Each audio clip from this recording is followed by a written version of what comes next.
Paul finishes in verse 17. He says, therefore, do not be foolish, but understand what the Lord's will is. I think the will of God is something that I think can easily trip a lot of people up.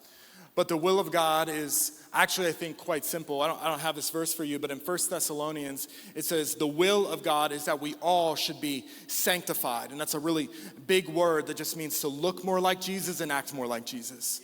And it's God's will that every single day of your life, you will look more like Jesus today than you did yesterday. And so that is the will of God for your life, is that you would consistently and regularly look more like Jesus. But beyond that, I do believe you got a race to run. I do believe that God specifically designed you for a purpose, and he didn't need another Ed, and he doesn't need another Jason, but he needs you. And he specifically called you and equipped you with certain skills and certain giftings that he wants you to make an impact on this world. And I want to tell you that when you begin to understand what that is, when you begin to understand your identity and your purpose will determine your priorities. And your purpose, honestly, all your purpose is your identity. It's who you are. And so when I look at my life, I am a husband, I am a father, I am a pastor, I am a friend, I am a son, I am a child of God. And I could add things to that list. But I know that's who I am. And when I understand my identity, those things help to determine my purpose. Those things help to determine how I'm spending my time. And it makes it a lot easier to say no to certain things because I know who I am and what I'm about.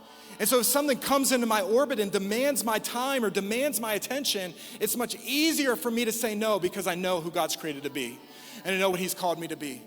And one of the best lessons I ever learned is that when I begin to understand my identity, maybe based on those things, and some of you are doing this right now, is you fall into this trap where you over-compartmentalize your life. And there's a practical reason why we do that. Because I understand the practicality that if I'm at work, I'm not spending time with my kids. If I'm prepping a sermon, I'm not playing Go Fish. Like, I understand there is a practical reality of that. But when you fall into the trap of over-compartmentalizing your life, what you inevitably do is you will set your life up to compete with itself. And God never designed your life to compete with itself. He does not say that my identity and purpose as a husband is at odds with my identity and purpose as a father.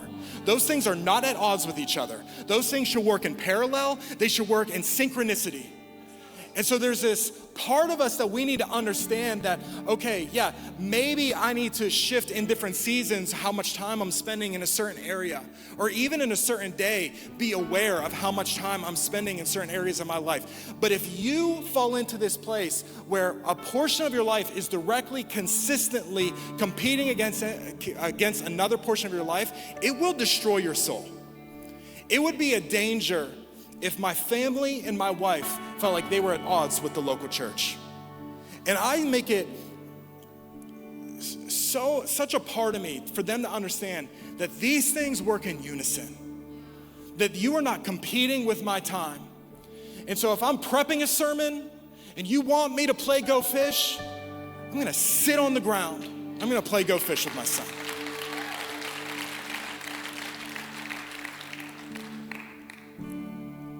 I understand priorities. I understand the practicality. But God does not want your life to be a juggling act. He does not want you competing against yourself.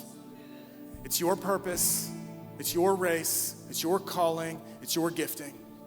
And some of you just need to say, okay, God, I know my identity. I know my purpose. And if you've called me to be all of these things, I'm gonna trust that you've given me the grace I need to be all these things, and the strength I need to be all these things, and the peace I need to be all these things. And I believe you've given me what I need to do all of these things well. And if there's a portion of your life that you feel like, man, maybe that's not fitting into your core identity, maybe you do need to carve that out. Maybe that does need to get set aside. But I believe that's gonna help to position your priorities for this world. So where does this leave us, church? Jesus said, seek him and seek his kingdom and seek his righteousness, and all of these things will be added to you. I'd be remiss if I didn't tell you that you can't have it all if you don't first have Jesus. You can't have it all if you first don't have Jesus. That's where it starts, and that's also where it ends. So if we could stand to our feet. I don't know if you feel crushed under the weight of busyness.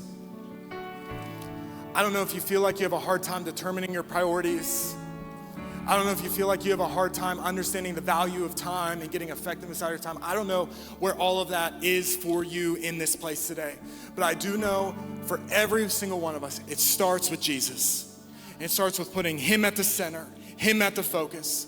And I believe God will show up in the middle of your to-do list. I believe he will show up in the middle of your problem, the middle of your pain, whatever you're carrying today. I believe God can meet you there, and he can help bring clarity to where you need to go and what you need to do in this moment.